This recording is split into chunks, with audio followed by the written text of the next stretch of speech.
오랜만인 것 같습니다. 앞에 서는 게. 네, 그래서 성경 공부는 청년부가 항상 하고 있기 때문에 하던 대로 그냥 하도록 하겠습니다. 네. 오늘 이 7장과 8장의 말씀을 좀 서둘러서 볼 거예요. 왜냐하면 너무 길게 되면 서로가 피곤하니까 최대한 깔끔하게 전할 말씀을 전하고 또 필요한 말씀들 좀 덧붙여서 말씀을 드리겠습니다. 그 앞뒤를 좀 찾아서 볼 텐데 팔 운동 좀 하시고 손가락 운동 하시고 같이 보도록 할게요. 이 7장과 8장은 세계 역사의 진행 과정 가운데서 어떤 나라 강국이 되고 그 강국이 된 나라가 어떤 주역을 담당하는가에 대해서 이야기하고 있습니다. 그래서 우리가 앞에 살폈던 것대로 우리가 다니엘서 2장을 보면 느부갓네살 왕이 꿈을 꿨지요. 그 꿈을 꾼 것을 다니엘이 또 해석을 해주었습니다. 그때 그 기억이 나시겠지만 머리는 금으로 되어져 있고 큰 신상이, 그리고 가슴과 두 팔은 은으로 되어 있었죠. 그 배와 넓적다리까지는 노수로 되어 있었고, 그리고 종아리 부분은 쇠로 되어 있었죠. 그리고 이제 발바닥하고 발가락 같은 경우는 쇠와 진흙이 이렇게 뭉쳐 있었어요. 그 내용을 다니엘 설명할 때 머리는 누구라고 했습니까? 머리는 바벨론이고, 그리고 이 가슴과 두 팔은 그 다음 나라인 메데 페르시아가 될 것이고, 그 다음에 이 배에서부터 넓적다리까지가 헬라 제국이 될 것이고, 그 다음에 스르된 정아리가 누구였죠? 로마이고, 그 다음에 덧붙여서 얘기하기를 이 쇠와 진흙이 접붙여져 가지고 진흙이 돼가지고 되어진 발가락과 발이 이제 유럽 연합이 되겠죠. 거기까지 우리가 살펴봤었습니다. 근데 오늘 그 7장과 8장은 좀 더 나아가서 이 흐름 가운데 유럽 연합까지 볼 수 있겠지만, 그 다음에 이제 앞으로 적 그리스도가 일어날 것이고, 그 적 그리스도의 그 세계 가운데서 우리 굉장히 고난을 당할 것이고, 하지만 심판주인 예수님께서 이 땅에 임재하셔서 이제 백보자 심판인 하나님의 그 심판이 있을 것이다. 그리고 나서 이제 영원한 나라인 영속적인 거룩한 나라인 천국이 이 땅에 임하게 된다는 그 말씀까지 이제 7장과 8장 속에서 우리가 살펴볼 것입니다. 서두에 우리가 말했던 것처럼 한번 봤던 거기 때문에 크게 부담 없을 거예요. 하지만 조목조목 보면 새로운 기사들이 있기 때문에 같이 한번 살펴보도록 하겠습니다. 7장 1절을 볼게요. 바벨론 벨사살 왕 원년에 다니엘이 그의 침상에서 꿈을 꾸며 머릿속으로 환상을 받고 그 꿈을 기록하며 그 일의 대략을 진술하니라 라고 되어 있습니다. 또 7장 다음 8장을 보세요. 8장 1절을 보면 나 다니엘에게 처음에 나타난 환상 후 벨사살 왕 제3년에 다시 한 환상이 나타나니라 라고 되어 있습니다. 원년 그 해에 한번 나타났고, 그 다음에 3년이니까 2년 뒤에 나타난 거죠. 2년 뒤에 다시 한번 환상이 나타났어요. 이 사실로 봤을 때 하나님께서 예언할 수 있도록 또 환상을 주시는 것은 계속 뭔가 주시는 게 아니라 이 위대한 다니엘 역시 또 2년 터울로 혹은 1년 간혹가다 주셨다는 얘기입니다. 근데 이 꿈에 대해서 우리가 좀 생각을 해봐야 됩니다. 이 꿈이 어떤 꿈인가? 원어를 봤을 때 이 꿈은 생생히 기억이 나는 꿈이다라고 얘기되어 있어요. 또 그 다음에 이 부연 설명으로서 꿈이 단순한 꿈이 아닌 환상이라고 적어져 있거든요. 이 환상은 히브리어로 헤제후라고 되어 있습니다. 이 헤제후가 뭐냐면 분명하다는 얘기예요. 즉 이게 꿈인가 뭔가 이렇게 왔다 갔다 하는 게 아니라 분명히 이상적인 것이고 환상적인 것이고 광경을 보았다는 얘기입니다. 즉 그냥 흐지부지 꿨던 꿈이 아니라 분명히 봤던 것을 이 다니엘이 얘기하고 있어요. 저도 기억이 나는데 전에 제가 그 장가 가기 전에 그 꿈을 꿨어요. 네, 잘 들어보세요. 그 로또 번호를 얘기해 주는 거예요. 우리 하나님께서 날 너무 이뻐하셔서 드디어 내 인생 가운데 꽃이 피는구나 하면서 얼마나 기뻐했던지. 근데 느낌이 좀 있어. 흰 할머니, 흰 속옷 입는 할머니가 나타나가지고 받아 적어라 그러는 거예요. 이거다 했죠. 근데 느낌이 이상해요. 하얀 화이트보드를 갖다가 매직을 쓰는 거예요. 이렇게 몇 번 딱 쓰는 거예요. 그럴싸 하잖아요. 진짜 농담이 아니라 진짜 꼈다니까요. 의심의 눈초리 와요. 믿음이 없네, 믿음이. 예? 그래가지고 제가 정말 깜짝 놀랐었어요. 그래서 일어나서 딱 적었죠. 이것은 요한에게 임했던 그 은혜인 것이고 다니엘이 꿨던 그 환상과 똑같다. 명료하기 때문에. 근데 그 할머니가 나중에 피식 웃으면서 가더라고요. 그런데 그 꿈을 하필이면 월요일 날 꾼 거예요. 월요일 날. 로또가 토요일 날 발표하잖아요. 일주일 내내 기도와 씨름하면서 이게 맞겠습니까? 아니겠습니까? 전도사인데 부끄럽게도 그렇게 지냈었어요. 맞아 보니까 하나 맞더라고요. 하나.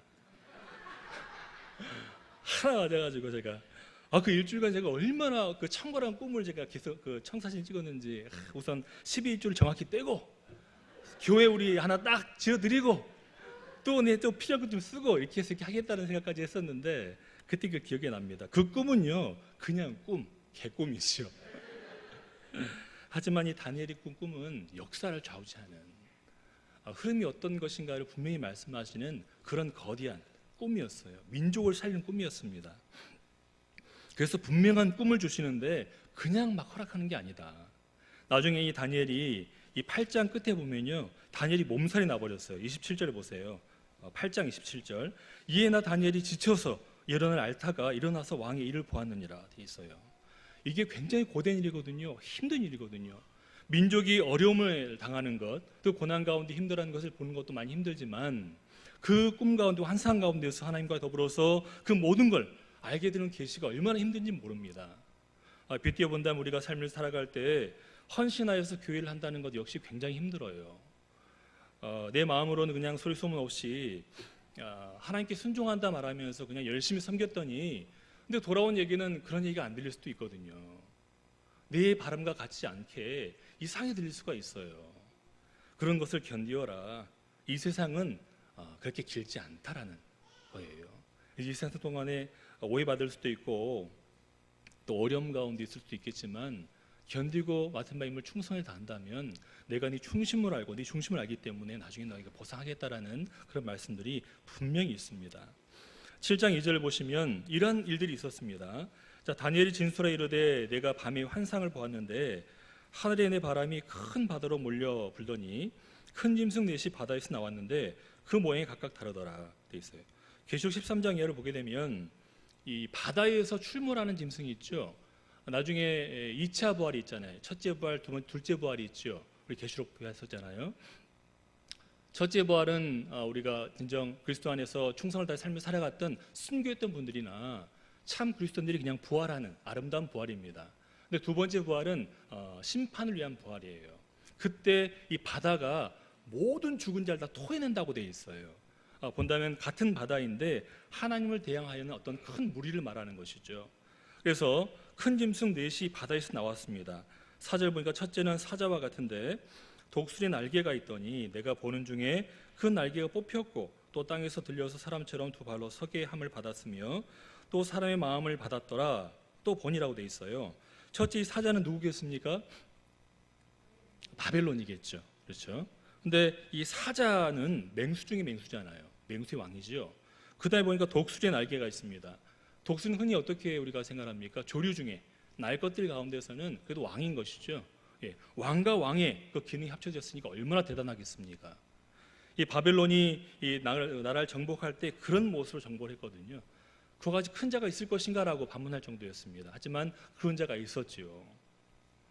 그 다음에 중반 보니까 그 날개가 뽑혔고 또 땅에서 들려서 사람처럼 두 발로 서게 함을 받았으며 또 사람의 마음을 받았더라 되어 있습니다. 이 대목을 우리가 4장 33절을 보면 앞에 다니엘서 4장 33절을 보세요. 4장 33절 이 느부갓네살 왕 때입니다. 바로 그때 이 일이 나 느부갓네살에게 응함으로 내가 사람에게 쫓겨나서 소처럼 풀을 먹으며 몸이 하늘 이슬에 젖고 머리털이 독수리 털처럼 자랐고 손톱은 새 발톱처럼 되었다라고 되어 있습니다. 이렇게 된 이유가 무엇이었을까요? 이유가 바로 그 위에 나오죠. 30절에 보면 나는 느부갓네살 왕입니다. 왕이 말하여 이르되 이 큰 바벨론은 내가 능력과 권세로 건설하여 나의 도성으로 삼고 이것으로 내 위엄을 영광을 나타낸 것이 아니냐라고 얘기했어요. 상처나지 하나님께서 이 말씀을 들으신 거죠. 너의 교만을 내가 반드시 뿌리 뽑겠다 말씀하시면서 그가 이성을 놓게 만들어버리고 짐승처럼 울부짖으면서 7년 동안 풀 뜯어먹게 만들었어요. 실제로 짐승처럼이요. 이 내용이 바로 이 내용입니다. 그래서 4절 중반에 그 날개가 뽑혔고 나중에 사람의 마음을 받았다는 그 얘기는 뭐냐면 느부갓네살 왕이 7년 동안 짐승처럼 헤매다가 다시 이성을 차리고 돌아왔던 그 사건을 이야기하면서 이 사자가 다른 것이 아닌 바벨론이라는 것을 정확히 얘기해 주는 것입니다. 더 이상 반증이 없겠죠. 그 다음 5절 말씀 보시면 다른 짐승 곧 둘째는 곰과 같은데 자, 그것이 몸 한쪽을 들었고 그 입에 이 사이에는 새 갈빗대가 물렸는데 그것에게 말하는 자들이 이르기를 일어나서 많은 고기를 먹으라 하였더라 되어 있습니다. 이 두 번째 짐승인 곰은 누굴까요? 메데 페르시아겠죠. 그렇죠? 근데 보세요. 곰 같은 게 있는데 몸 한쪽이 들었다 돼 있습니다. 이게 뭐냐면 원래 메대가 큰 나라였고 바사가 작은 나라였잖아요. 근데 점점점 기세가 등등하더니 아스티아 게츠라는 그 왕 있잖아요. 메대 원래 왕. 그리고 고레스, 바사 왕이 고레스였지 않습니까? 원래 힘이 균등했었어요. 근데 그래서 더 창궐이 더 커지니까 이제 아스티아 게츠를 삼켜버린 것이죠. 그래서 그 내용을 다룬 겁니다. 한쪽이 더 비례져 가지고 다른 한쪽을 삼켜버렸다는 얘기가 바로 이 얘기입니다. 그 다음에 그 입에 이 사이에는 새 갈빗대가 물렸다. 이게 뭐냐면 이 메데 페르시아가 점점 왕성하면서 이 서쪽으로 이 정복해 나갑니다. 그래서 그 위에 있던 리디아와 또 옆에 있던 바벨론과 남쪽에 애굽까지 삼키게 돼요. 정복하게 되죠. 이 내용을 다룬 겁니다. 그래서 갈빗대 세 개는 바벨론, 리디아, 애굽을 이 메데 페르시아가 다 점령을 했다라는 그 얘기를 하고 있는 것입니다. 그 다음에 6절을 보시면 그 후에 내가 본 적 또 다른 짐승 곧 표범과 같은 것이 있는데 그 등에는 새의 날개 넷이 있고 그 짐승에게 또 머리 넷이 있으며 권세를 받았더라라고 되어 있습니다. 이 표범은 누굴까요? 헬라겠죠. 헬라 제국. 그러면 새의 날개 넷이 있었다. 표범이 굉장히 날쌔잖아요. 여러분 그 치타가 순간 속도가 130km가 나옵니다. 역시 안 놀라시네요. 130km라니까요. 순간 속도 이렇게 스피드가 나오는 거예요. 근데 표범도 100km 이상이 나옵니다. 굉장히 빠르죠. 또 용맹합니다. 그 빠른 표범에게 새의 날개 4개가 있어요. 4개가. 원래 새 날개는 2개밖에 없지 않습니까? 그렇죠? 근데 4개나 있으니까 얼마나 이 표범의 그 진격 속도가 대단했겠습니까? 이 얘기 뭐냐면 헬라가 실제로 알렉산더 대제가 집권했죠. 알렉산더 대제가 20살 때 왕이 됐어요. 20살 때. 그리고 그가 33살에 열병으로 죽게 됩니다. 전쟁터에서. 그럼 13년 정도, 짧게 보면 10년 정도인데 10년 동안에 이 알렉산더 대제가 이 메데 페르시아를 다 잡아하고 또 인도 지역까지 다 점령을 했거든요. 만약 그가 살아있었다면 더 넓게 아마 지역을 넓혔을 겁니다. 근데 그렇게 순간적으로 굉장히 가파르게 빠르게 이 표범처럼 새의 날개가 4개 있는 것처럼 그 지역을 다 다스렸단 말이죠. 그래서 헬라 제국을 이야기하는 겁니다. 그런데 그 짐승에게 또 머리 넷이 있었다라고 돼 있잖아요. 이게 무슨 얘기인지 알겠죠? 알렉산더 대제가 죽은 이후에 나라가 쪼개지잖아요. 맨 이쪽에 어디였습니까? 카산더가 있었고 그 다음에가 리키마커스가 있었고 그 다음에가 셀루키우스가 있었고 그 밑에가 톨레미 왕조가 있었죠. 다 아시는데 모른 척 하시는 거죠? 역시 고수이십니다. 아나 모르나 이렇게 보시는 것 같은데 다 알고 있는 줄 압니다. 그래서 여기 보면은 이 네 왕조가 생길 것이라는 얘기를 여기서 하고 있는 겁니다. 그래서 이 표범이 누군가 헬라라는 것을 우리가 충분히 알 수가 있는 것이죠. 그 다음에 이제 7절을 보게 되면 내가 밤 한산 가운데 그 다음에 본 넷째 짐승은 무섭고 놀라우며 또 매우 강하며 또 새로 된 큰 이가 있어서 먹고 부서뜨리고 그 나머지를 발로 밟았으며 이 짐승은 전에 모든 짐승과 다 다르고 또 10뿔이 있더라라고 되어 있어요. 그럼 이 네 번째 짐승은 누구일까요? 로마겠죠. 로마. 우린 다 알고 있어요. 이 로마입니다. 근데 로마인데 그 느부갓네살 왕의 그 꿈대로 보니까 새로 된 큰 이가 있어요.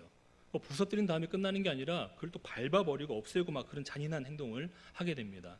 어찌 본다면 로마가 집권했을 그 당시가 가장 외롭고 힘들었어요. 그리스도인들에게는 말로 다 할 수 없는 핍박과 고난과 어려움들이 있었지요. 그 고난을 다 이야기할 수가 없습니다. 근데 여기 보니까 10뿔이 있어요. 이 10뿔에 대한 해석이 꽤 많습니다. 여러분 어떻게 생각하세요? 10뿔. 로마 시대로 10뿔이다. 10뿔이 난 건가요?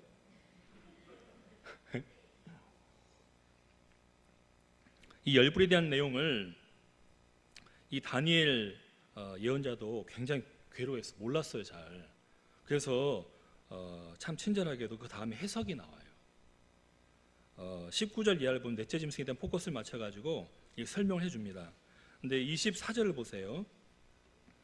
7장 24절 보면 그 열불은 그 나라에서 일어날 열왕이요라고 돼 있어요. 그렇죠?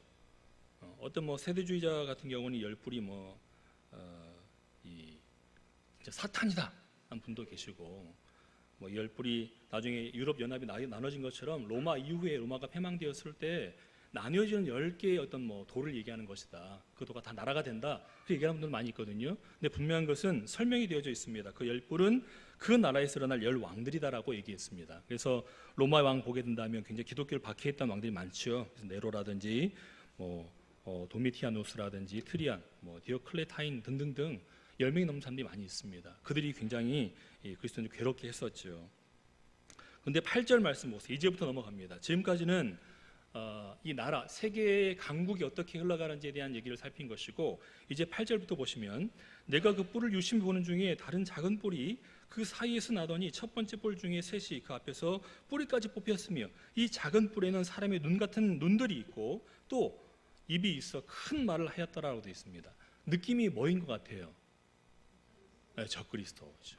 요한계시록에도 보면은 13장에 보면 두 짐승이 나오죠.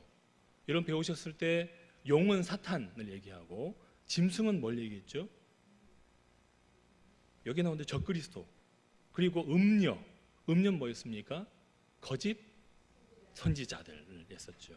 이 일맥상통해요. 참 재밌고 감사한 게 뭐냐면 여기 되는 비유라든지 짐승의 모든 모습들을 계시록이든 그 전에 구약 성경이든 그 나라를 대변하거나 그 속성을 얘기하는 그대로 사용하셨어요. 그러니까 쉽게 이해할 수 있도록 만들어 주신 것이죠. 설명하실 때. 그래서 이 작은 뿔은 적그리스도입니다. 처음은 작았지만 점점점 왕성해져서 나중에는 눈들이 있고 또 입이 있어 큰 말을 하였던 것처럼 말세 이 적그리스도가 하나님을 대항해서 큰 말을 하고 이적을 베풀어서 사람들을 꿰는데 이 효과를 내게 됩니다.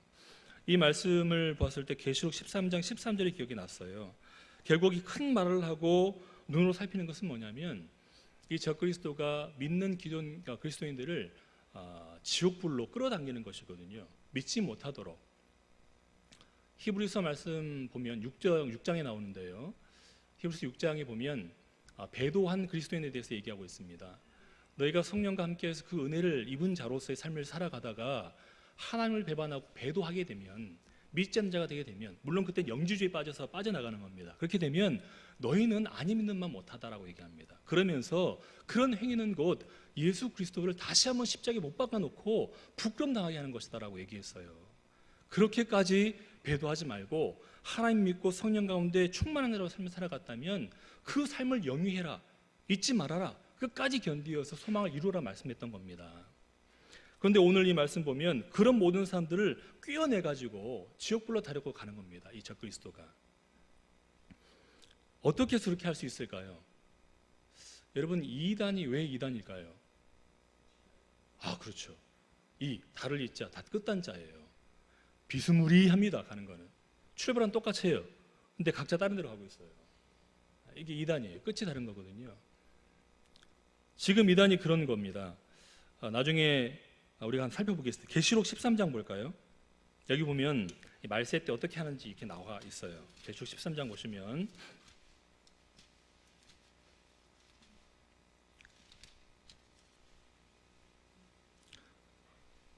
(13장 1절) 보겠습니다. 내가 보니 바다에 한 짐승이 나오는데 뿔이 10이요 머리가 7이라 그 뿔에는 10 왕관이 있고 그 머리에는 신성모독한 이름들이 있더라. 내가 본 짐승은 표범 나왔죠. 비슷하고 그 발은 곰 발 같고 그 입은 사자 입 같고 용이 자기의 능력과 보좌와 큰 권세를 있게 주었더라라고 되어 있습니다.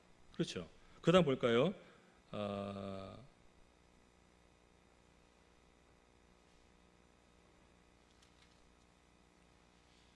11절 보겠습니다. 11절 보시면 계시록 13장 11절 내가 보매 또 다른 짐승이 땅에서 올라오니 어린 양같이 두 뿔이 있고 용처럼 말을 하더라. 그가 먼저 나온 짐승의 모든 권세를 그 앞에서 행하고 땅과 땅에 사는 자들을 처음 짐승이 경배하게 하니 하나님을 믿지 못하게 하는 거죠. 다른 이에게 경배할 수 있도록 곧 죽게 되었던 상처가 나으니라. 여러분, 죽게 되었던 상처가 나왔다는 얘기는 뭡니까? 죽을 것이 살아났다는 얘기예요. 이 비슷한 게 어떤 느낌이 드십니까? 예수님께서 부활하셨잖아요. 비슷비슷한 이적을 자꾸 보여준다는 겁니다. 그 다음에 큰 이적을 행하되 심지어 사람들 앞에서 불이 하늘로부터 땅에 내려오게까지 한다라는 게 있어요. 이건 언제 봤던 이적이죠? 엘리야가 갈멜산에서 기억나세요? 예? 뭐 불능도 없인 여호와여 있잖아요. 엘리야의 하나님은 나의 하나님, 그 찬양 있죠. 거기 보면 850인의 아세라와 바알 선지자와 대항해 싸웠던 그 내용입니다. 그때 엘리야가 의심이 많은 모든 그 이스라엘 백성들 앞에서 제단을 쌓아놓고서 거기다가 물 양동이 4덩이를 3번 붓잖아요. 12번 부어가지고 그 제물이 물을 흠뻑 빨아들이고 또 그 나무도 흠뻑 빨아들이고 또 물이 빠져나가지 않는 도랑을 파가지고 물이 흥건하게 만들었습니다. 왜 그렇게 만들었냐면 너무 의심이 많기 때문에 그래요. 여러분, 그 모세가 광야에서 가시떨기 나무에 불이 붙은 걸 보고 놀랬던 이유가 뭡니까? 불이 붙었기 때문에? 아니에요. 불이 안 꺼지니까 놀랐어요. 붙는 건 쉽게 붙어요. 왜? 고온 건조하니까 마찰력에서 얼마든지 불이 잘 붙거든요. 간 불이 훅 붙어 있어요. 근데 불이 붙는데 계속 붙고 있으니까 놀란 거죠. 만약 생각해 보세요. 이스라엘 백성들이 보는 앞에서 그냥 아무 장치도 안 하고 내려주시옵소서 했어요. 근데 불이 붙었습니다. 그러면 이스라엘 백성들이 이 불 붙는 거 흔한 거야라고 얘기하겠죠. 누가 믿겠습니까? 이건 나도 붙이겠네 그러지 않겠습니까? 그런데 엘리야는 달랐어요. 물을 갖다가 막 부은 거예요. 재물이며 나무 장작이며 돌이며 모든 흠뻑 빨아들여가지고 숲밖으로는 도저히 불이 붙을 수 없을 때까지 놔둔 거죠. 그리고 나서 외칩니다. 하나님이시여 응답하옵소서. 응답하옵소서. 바로 효과 좋죠. 불이 내려가지고 짐승물로 돌까지 태워버리고 도랑의 물을 핥았다라고 되어 있습니다. 이런 이적을 보여준 이유가 뭐냐면 믿지 않기 때문이었어요. 엘리야의 것이 굉장히 큰 이적이거든요. 그런데 여기 보니까 적그리스도 역시 그 말세가 되면 하늘에서 불이 내려오는 것을 보여준다고 했습니다. 이단이 달리 이단이 아니죠. 사탄이 달리 사탄이 아닙니다. 비스금으로 하게 혼돈을 일으키면서 넘어가게 만드는 거예요. 그리고 나서 이제 이런 행함을 보여주고 이런 능력을 보여주면서 그들의 마음을 훔칩니다. 그래서 결국에는 하나님을 떠나게 만들어버리고 어려운 가운데 처하게 만드는 것이죠. 여러분, 우리 신천지 좀 죄송한데 신천지 있죠. 신천지에 들어가면 왜 못 나옵니까? 그거 우리 생각해 봐야 돼요.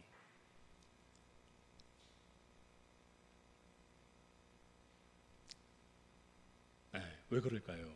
왜냐하면 거기도 영이 있어요. 어떤 영일까요? 꿰어내고 눈을 가리고 귀를 닫게 만들고 하나님 알지 못하게 만드는 사탄의 영이 있는 겁니다.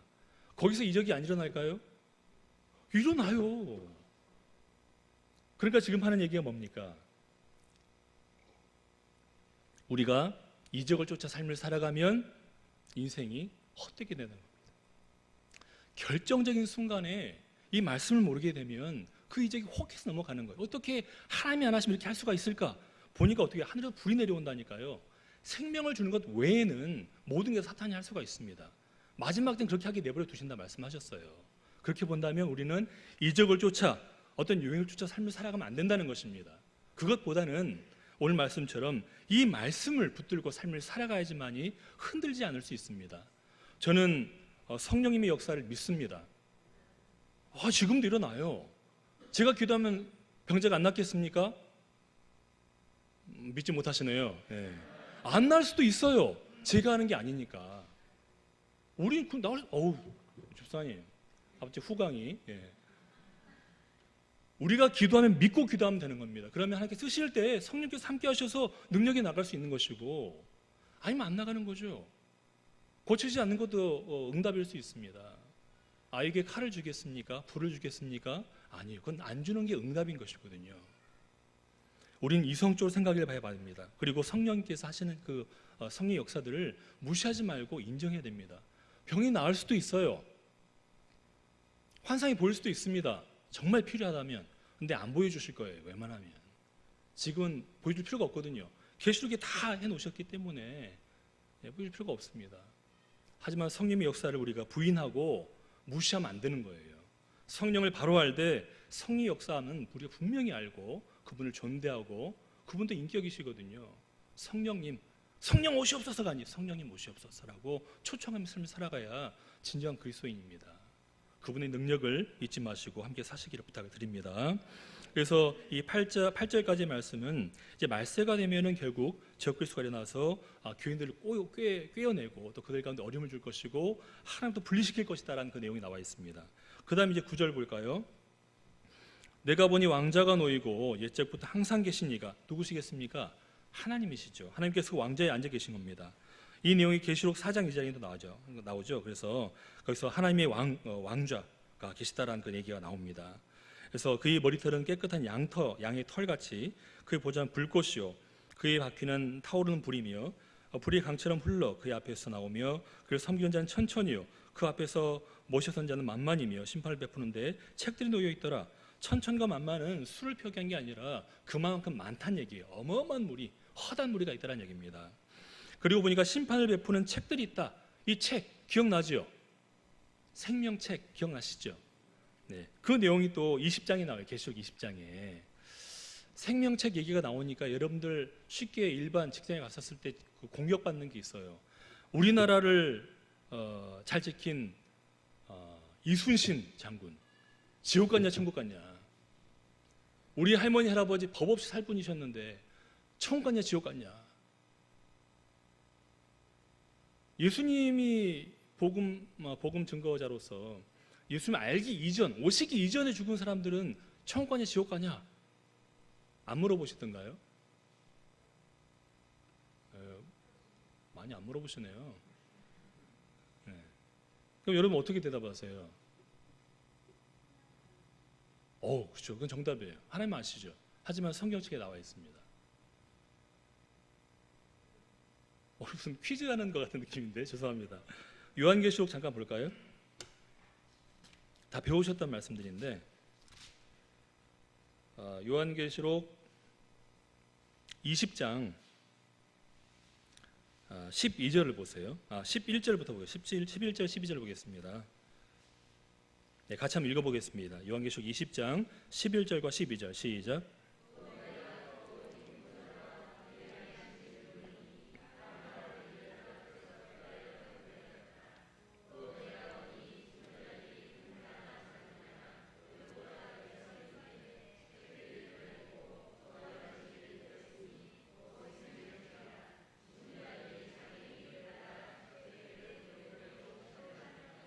이 말씀이 중요한 겁니다. 이순신 장군이든 누구든 간에 하나님 모른다면 예수님 모른다면 다 지옥 가 있을 거예요. 근데 여기서는 불못이 아닌 무적행이 아닌 음부라는 곳입니다. 이 음부라는 곳은 히브리 그 사관에 의하면 죽은 자가 머무르는 곳이에요. 우리말로 표현 좀 그렇지만 준지옥 정도. 이제 완전한 천국 임하고 하나님께서 심판을 임하셨을 때 그때 모든 사탄, 용과 마귀 그리고 짐승과 그 선지자들 전부 다 무적행이 집어넣잖아요. 불못에. 그리고 심지어 사망과 이 모든 것도 이렇게 다 음부도 집어넣는다고 되어 있습니다. 이 내용은 뭐냐면 지금은 그분들이 음부에 가 있겠죠. 하지만 2차 부활 때, 2차 부활 제가 뭐라고 말씀드렸습니까? 2차 부활은 심판의 부활이에요. 그들이 다 일어날 거예요. 다 일어나서 이 말씀대로 예수님께서 변호사가 되시고 또 백보자에 우리 하나님께 계셔가지고 그 생명책 기록된 대로 우리가 알고 있는 그 버릇이 사는 그 모습 혹 나라를 구하는 모습 그 모습 그대로 심판을 받는다는 얘기입니다. 그대로 그 위에 다른 건 없어요. 그때 잘 되면 뭐 이렇게 천국 가고 아니라면 뭐 지옥에 머물겠죠. 결국 두 번째 부활을 통해서 그들에게도 기회가 주어진다라는 것 그걸 잊지 마시길 부탁드리겠습니다. 이후에 참 재미있는 게 많지만 다음에 하도록 하겠습니다. 그 위층이 떨어지면 안 되거든요. 여러 가지 다시 한번 더 말씀드리겠습니다. 그래서 심판 받는 그 내용이 나오게 되죠. 자, 11절에 보니까 그때 내가 작은 뿔이 말하는 큰 목소리로 말미암아서 주목하여 보는 사이에 짐승이 죽임을 당했다. 이 짐승이 누굴까요? 이 작은 뿔 달린 짐승을 말합니다. 이 짐승이 이제 죽임을 당했어요. 막 까분 거죠. 하나님이 계시는데 하나님께 징벌받고 죽임을 당하게 됩니다. 그 시체가 상한 바 되어서 타오른 불, 이게 불못이죠. 던지게 되었다. 계시록 20장 말씀입니다. 이 말씀이. 그 남은 짐승들은 그의 권세를 빼앗겼으나 그 생명은 보존되어 정한 시가 이르기를 기다리게 되었더라. 정한 때가 되면 모두가 심판받게 되어 있으니까 그때 기다린다는 얘기입니다. 그리고 13절과 14절 보시면 내가 또 밤 환상 중에 보니 인자 같으니, 이 인자 같으니 밑줄 쳐져 있죠. 네. 왜 밑줄 쳐져 있을까요? 네, 안 들려요. 네. 중요하기 때문에 그렇죠. 무언가 의미가 있기 때문에 그렇습니다. 네. 이 인자가 구약 성경에 처음 나오는 말씀이에요. 인자라는 것. 인자가 한자 뜻을 풀면 어떤 얘기입니까? 사람 인자에 사람의 아들인 것이죠. 이 얘기는 뭘까요? 이 인자란, 특히 다니엘서에 나오는 이 인자란 단어, 이 단어는 뭐냐면 예수님께서 원래 말씀이시잖아요. 천지를 창조하실 때 우리가 함께하자의 그 우리 함께 계셨던 하나님, 성령님, 이 말씀이신 예수님이시잖아요. 그 말씀이 육신이 되어 이 땅에 오셨습니다. 이 땅에 오실 때에 마리아와 요셉의 아들로 태어났잖아요. 그 성육신 사건을 미리 얘기하는 것입니다. 또한 이 성육신 사건을 얘기하시면서 예수님께서 반드시 죽고 부활하고 승천하시고 다시 오실 것을 이 인자란 단어 가운데 함축적으로 집어넣으신 거예요. 오늘 한 장만 해도 되니까. 네. 여러분, 그러면 정말 중요한 얘기이기 때문에 그렇습니다.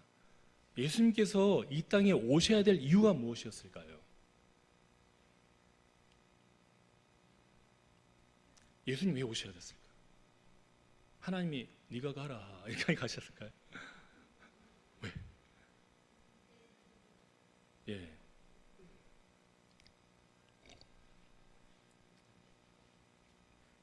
우리를 구원하시기 위한 것이었죠. 우리가 구원 받기 위해서 우리의 자력으로 할 수 있습니까? 내 힘으로? 죄인인 내가, 죄의 노예인 내가 스스로 끊고 나 죄 아니야, 죄인 아니야 할 수 있습니까? 아니에요.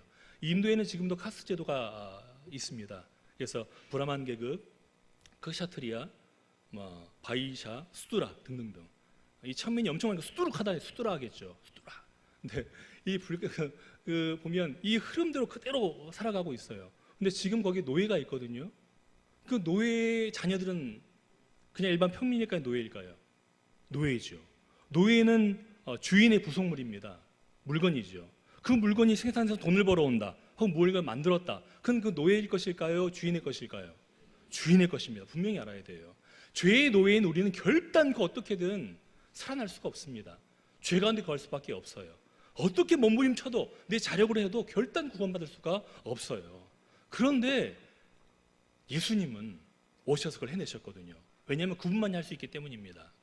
구약에도 우리가 제사를 드렸지 않습니까? 근데 그 염소나 양 데리고 와서 머리에 딱 손 얹고서 나의 모든 죄를 그이한테 뒤집어 씌고 죽이면 내 죄가 사함을 방했어요. 그런데 그 죄는 미래의 죄까지가 되는 게 아니에요. 과거의 죄만 됐었죠. 하지만 예수님은 온 인류의 죄를 다 담당하셨습니다. 첫 번째 뭐냐면 죄에 대해서, 죄의 문제에 있어서 자유로워지기 때문에 예수님이 이 땅에 오시는 거예요. 두 번째 뭐냐면 왜 예수님이 됐을까? 좀 거룩한 성자라든지 그런 사람이 대신 못 박히고 죽으면 되는 게 아닐까라고 생각할 수도 있잖아요. 아니면 특 A급 양이라든지 A++ 한우라든지 그런 거에 전가해서 하면 안 될까라는 생각을 할 수 있지 않겠습니까? 근데 굳이 왜 예수님이 됐을까? 그 얘기는 이사야 53장에 나옵니다. 이사야 53장에 보면 속건 제물이라는 얘기가 나오거든요. 제가 전에 새벽기도 때 제가 한 2번 얘기했었어요. 새벽기도 나오면 얘기 들으실 수가 있습니다. 하지만 지금 제가 말씀드릴게요. 속건 제물, 속죄 되시고 화목제 되신 예수님 얘기하거든요. 속죄 제물은 우리의 죄를 담당하신 것 알고 있습니다. 속건제는 무엇일까? 속건제는 원래 성전 기물을 파괴했을 때라든지 부지 중에 이웃에게 해를 당했을 때, 해를 끼쳤을 때 그에 대한 보상의 의미로 지는 제사가 속건제입니다. 왜 예수님께서 속건제를 얘기했었을까요? 그건 바로 이사야 53장 중반에를 보면 하나님의 만족이라는 단어가 나와요. 이 만족은 무엇을 말할까요? 이 만족은 무엇이냐면 하나님께서 인간을 사랑하셔서, 굳이 사랑하셔서 그들을 통하여서 출애굽기 5장 6절 말씀 보세요. 19장 5절 6절 말씀. 내 말을 잘 듣고 내 언약을 지키면 내가 너희 하나님이 되어줄게. 내가 널 써줄게 얘기했는데 그걸 다 파기시켜버렸어요. 누가? 인간이에요. 하나님의 거룩한 공의와 거룩성이 인간에 의해서 스크래치가 나오고 파괴가 되어버린 겁니다. 그 하나님의 선하심과 거룩성 또 공의, 그 언약, 그걸 누가 메꿔주겠습니까? 누가 보상할 수 있겠습니까? 인간은 절대 할 수 없어요. 그래서 그 우리가에 포함되어 있던 말씀인 예수님께서 이 땅에 오셔서 죽기까지 복종하시고 그 모든 걸 다 메워지고 떼워지고 상처가 다 없어질 때까지 죽기까지 복종하셨던 거예요. 그리고 나중에 돌아가실 때 다 이루었다고 돌아가신 거죠. 그때 하나님께서 공의가 회복된, 그래서 만족하심으로 우리 예수를 통해서 우리 모든 인류의 구원을 허락하신 것입니다. 정리해 보겠습니다. 예수님께서 이 땅에 오신 이유는 우리 죄를 담당하기 위한 것이고, 또 한 가지 뭐냐면 하나님께 있는 그 공의, 그 거룩함이 깨어졌기 때문에 그 모든 걸 다시금 보상하기 위해서 이 땅에 오신 겁니다. 다른 그 어떤 걸 도저히 할 수가 없어요. 예수님 말고는 없습니다. 그렇기 때문에 인류의 모든 구원은 다른 것은 절대 안 된다. 오직 예수 그리스도만 된다는 것을 우리가 분명히 알고 전해야 되는 것입니다. 그래서 인자란 단어가 그런 단어예요. 그래서 인자가 하늘 구름을 타고 와서 옛적부터 항상 계신 이에게 나아가 그 앞으로 인도되매 그에게 권세와 영광과 나라를 주고 모든 백성과 나라들과 다른 언어를 말하는 모든 자들이 그를 섬기게 하였으니 그의 권세는 소멸되지 아니하는 영원한 권세요 그의 나라는 멸망하지 아니할 것이라 되어 있어요. 이 말씀을 듣고 있는 이 유대 백성들을 기억해 보세요. 지금 포로의 신분, 노예의 신분, 허리가 막 끊어질 것 같고 어려워도 시키면 시키는 대로 해야 되는 거예요. 자유가 없으니까 얼마나 눈물이 나겠습니까? 그런 가운데서 이 다니엘이 선포하는 말씀들은 그들 가운데 위로가 돼요. 자, 봐라, 이 막강한 바벨론 지금 너희가 속해 있지 않느냐, 눈물 콧물 쏟으면서 어려움 가운데 있지 않느냐. 하지만 망할 거야. 메드페르시아 어디한 제국이지만 망할 거야. 헬라 제국 대단하지만 망할 거야. 로마 제국 두렵고 무섭지만 망할 거야. 유럽 연합 다 망할 거야. 적그리스도가 나타나고 너를 괴롭힐 거야. 하지만 그 모두 다 징계받을 것이다. 결국 무엇이냐?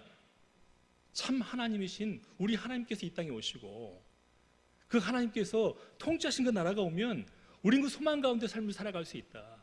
영원한 삶을 구분하게 살아갈 수 있다. 지금 고되고 힘들지만 참아라, 견디어라 라고 얘기하고 있는 것입니다. 이 말씀은 여러분에게도 마찬가지예요. 저도 마찬가지입니다. 인생이 누가 쉽다고 얘기하겠습니까? 내 고통을 누가 알아주겠어요? 하지만 하나님은 아십니다. 그 마음을 다 아세요. 우리 예수님 다 겪으셨어요.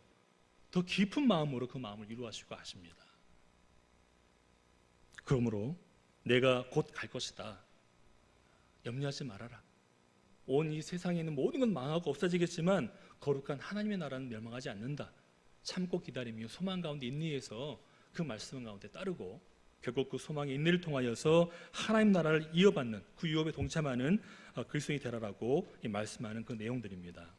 이제 15절의 내용을 보시면 이제 다니엘이 이 말씀을 듣고 나니까 도저히 모르겠는 겁니다. 번민했죠. 16절 보니까 그 일을 해석하여 알려주었어요. 천사가 얘기해 주는 거죠. 17절 18절 보면은 그 큰 짐승은 세상의 내 왕이다. 그 왕이 어떤 왕이냐, 어떤 나라 다 얘기해 줬습니다. 근데 19절 보니까 특히 그 넷째 짐승이 굉장히 중요하다. 그 넷째 짐승이 무엇이냐면 확실히 알고 싶어 했어요. 그랬더니 그것은 모든 짐승과 달라서 심히 무섭더라. 그 이는 쇠요. 그 발톱은 노시니 먹고 부서뜨리고 나머지는 발로 밟았다. 또 그것의 머리에는 10뿔이 있고 그 외에 또 다른 뿔이 나오매 세 뿔이 그 앞에서 빠졌으며 그 뿔에 눈도 있고 큰 말을 하는 입도 있고 그 모양이 그 동류보다 커 보이더라. 이게 8절의 말씀과 동일한 말씀이죠. 또 내가 본 적 이 뿔이 성들과 더불어 싸워 그들에게 이겼더니 잠시 동안 그들 가운데 싸울 수 있는 권세를 줍니다. 성도가 당할 수밖에 없어요. 적그리스도니까, 하나님을 대항하는 자이니까. 22절 보니까요, 옛적부터 항상 계신 이가 와서 지극히 높으신 이의 성도들을 위하여 원한을 풀어주셨고 때가 이름에 성도들이 이 나라를 얻었더라라고 되어 있습니다. 순교의 피가 차게 되면 하나님께서 임재하시고 하나님 나라가 임재한다는 것을 우리가 알고 있어요. 그 때가 있다는 것입니다. 그때 성도의 원한을 풀어주신다. 참 감사한 것은 우리가 예수 믿으면 다 안락한 생활을 한다라고 흔히 잘 모르는 분들이 얘기하잖아요. 근데 계시록을 봐도 인때일 때의 그 대환란, 또 나팔, 7째 나팔 불 때까지 대환란을 성도들이 당합니까 안 당합니까? 똑같이 당해요. 하지만 진노의 대접이 들끓어서 붓기 직전까지는 붓기 부을 때는 성도를 다 데려가 버리죠. 이게 참 은혜인 것입니다. 은혜.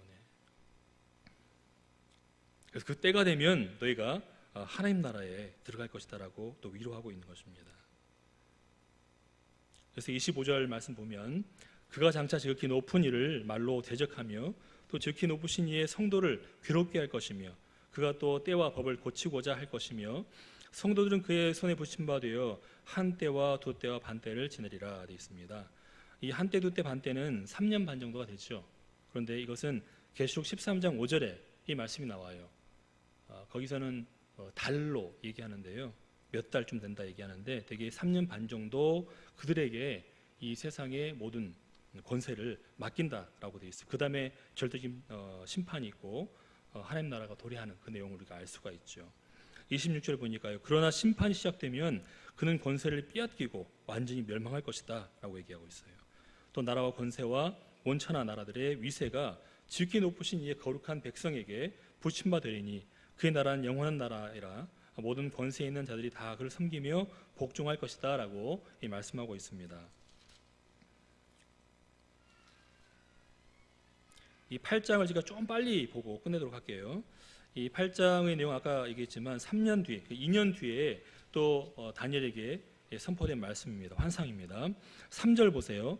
내가 눈을 들어 본즉 강가에 두 뿔을 가진 숫양이 있었습니다. 이 숫양은요 우상이에요. 메데페르시아의 우상입니다.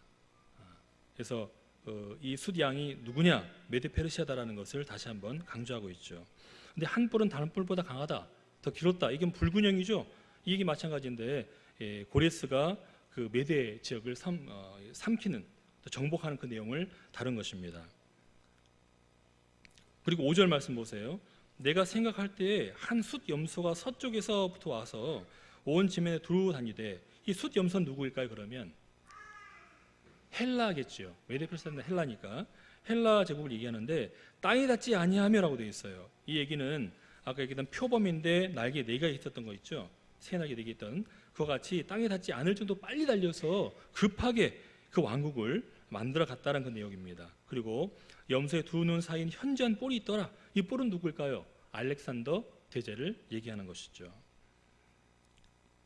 그리고 나서 8절 보세요. 숫 염소가 스스로 심히 강비하여 가더니 강성할 때에 큰 불이 꺾이고, 이 꺾인 건 누굴까요? 알렉산더 대제가 33살에 열병으로 죽은 걸 얘기하는 것이죠. 죽고 나서 현저한 뿔 넷이 일어났다. 아까 얘기한 그 4가지 왕조 있죠. 그 왕조 얘기하는 것이고, 그 중에 한 뿔에서 또 작은 뿔 하나가 나왔다. 이 뿔은 적그리스도일까요? 물론 그렇게 보는 세대주의적 입장도 있습니다. 하지만 여기서 보면 역사로 대조해 보면 셀루쿠스 왕조에서 8번째 왕인 안티오쿠스 누굴까요? 에피파네스, 그 왕을 얘기하는 겁니다. 이때 굉장히 힘들었거든요. 물론 150년 전쟁사에서 이 셀루쿠스와 톨레미 왕조 간의 이 싸움이 굉장히 오래 지속되어서 전쟁이 계속 되었었습니다. 근데 그 가운데 한 가운데 꼈던 이스라엘 백성들이 굉장히 모진 고통을 당했죠. 그런데 특히나 이 에피파네스가 장악하고서 유대를 지배했을 때 그 당한 고통이 너무나 힘들었습니다. 순교는 뭐 비일비재했었거든요. 실제로 책을 찾아보니까 외경에 있는 이 마카비상에 보니까 이 에피파네스의 그 악질적인 행위가 다 자세하게 기록이 되어 있습니다. 하루는 생각해봤어요. 이렇게 괴롭혀도 이 사람들이 굴복하지 않고 흥황하고 있는 것을 보니까 너무 궁금했던 거예요. 도대체 어떤 것 때문에 이들이 똘똘 뭉쳐가지고 끝까지 견디는가 알아봤더니 그들이 보고 있는 게 있었어요. 또 듣고 있는 게 있었습니다. 그게 무엇일까요? 율법이었어요. 모세의 오경을 비롯한 율법을 그들이 지키고자 노력했던 겁니다. 그래서 에피파네스 어떻게 했냐면 그 율법책을 다 가져다 불살라 버렸어요. 또 본인이 생각하는 헬라 제국, 헬라권에 있던 그게 더 좋아 보였기 때문에 종교라든지 법이라든지 풍습들을 가져다 그대로 섬기라고 얘기했습니다. 안 섬기면 죽이는 거예요. 또 반발하면서 나가는 유대인들을 잡아다가 참수시키고, 또 더 심한 건 뭐냐면 하나님의 성전에 번제단 있죠. 번제단에다가 제우스 신상을 세웠습니다. 또 거기에다가 돼지피를 뿌려버렸어요. 많이 들어보셨을 겁니다. 그래서 이 에피파네스를 얘기하면 유대인들이 이를 갈지 않습니까? 이를 갈아요. 지독스럽기 때문에. 하지만 이제 19절 이하를 쭉 보면은 결국은 이 헬라도 다 망하게 되고, 또 마지막 그 한 왕이었던 안티오쿠스 에피파네스도 망하게 되고, 마지막에는 결국 하나님의 나라만이 남게 된다라고 선포를 합니다. 그래서 27절 말씀 보면, 이에 나 다니엘이 지쳐서 여러 날 엘타가 일어나서 왕의 일을 보았느니라. 내가 그 환상으로 말미암아 놀랐고 그 뜻을 깨닫는 사람도 없었느니라라고 되어 있습니다. 말씀을 마칠게요. 비록 2600년 전에 글을 썼던 다니엘의 이야기입니다. 하지만 우리에게도 분명한 메시지가 있습니다. 그건 뭐냐면, 우리가 삶을 살아갈 때 어려움 분명히 있을 것이고, 또 감히 범접할 수 없을 큰 권세도 있을 겁니다. 대항할 수 없는. 하지만 우리 가운데 품어야 될 소망은 무엇이냐면 천국인 것이죠. 하나님과 함께할 그 천국. 그 소망이 없다면 우리는 정말 불쌍한 사람입니다. 여러분, 왜 황금 같은 금요일 날 부터 토요일 날 봉사하시고 아침 10시부터 청소 다 하고, 주일날 오전 일찍부터 와가지고 성가대 앉아서 나오지 않는 죄송합니다 하면서 이렇게 하시고, 걔는 날되게 깨먹으면서 이렇게 하는 이유가 뭡니까? 요즘 주 5일 근무잖아요. 그럼 금요일부터 쉰다면, 월차까지 낸다면 4, 5일 그냥 다닐 수 있거든요. 작은 휴가예요. 그렇게 즐기고 있어요, 일반적으로. 근데 여러분들은 왜 굳이 이렇게 나와서 예배를 드리시고, 또 봉사하다가 상처받고 눈물 흘리면서 왜 그렇게 하십니까? 왜냐하면 이 생이 다가 아니기 때문입니다. 사도 바울이 얘기했어요. 만약 이 생이 전부라면 너희는 정말 불쌍한 사람들이다. 하지만 소망이 천국이 있기 때문에 너희는 불쌍한 자가 아니라 왕의 자녀다라고 얘기하고 있어요. 여러분, 자부심을 가지시길 부탁드리겠습니다. 유대인에게 말씀하셨던 이 소망의 나라는 곧 우리에게 말씀하는 그 소망의 나라입니다. 어느 환경, 어느 위치였던 간에 우리가 믿고 참고 견디고 결국 이 생이 다하여서 예수님과 함께하는 그 나라에 들어가면 더 이상의 고통이 없거든요. 감격할 수밖에 없거든요. 하지만 이 세상에 있을 때 우리가 지켜야 될 게 있습니다. 그건 바로 이 말씀인 것이고, 또 하나님께서 말씀하셨잖아요. 말씀을 지금 가만히 있으면 안 돼요. 세상 가운데 가야 됩니다. 진정한 거룩성을 드러내야 됩니다. 구별되어 삶을 살아가야 되죠. 함께 살아가면서. 그게 무엇일까요? 없지만 도와주는 거예요. 꼭 돈을 갖다 주라는 얘기가 아닙니다. 같이 마음을 품는 게 얼마나 좋습니까? 신방하고 위로하고 전화하고, 또 그분이 아프다면 같이 기도하고, 그런 모든 것이 결국 이웃을 사랑하는 것이며 하나님 나라가 도래되는, 또 하나님 나라화되는 그 거룩한 성도의 길인 줄을 믿습니다. 우리 귀한 들꽃 부른 샤론교회 성도님들은 그런 삶을 살아가는데 주저하지 아니하고 내 힘을 다하여 전심을 다하여 삶을 살아가는 우리 귀한 성도 되시기를 주님 이름으로 축복합니다. 기도하시겠습니다.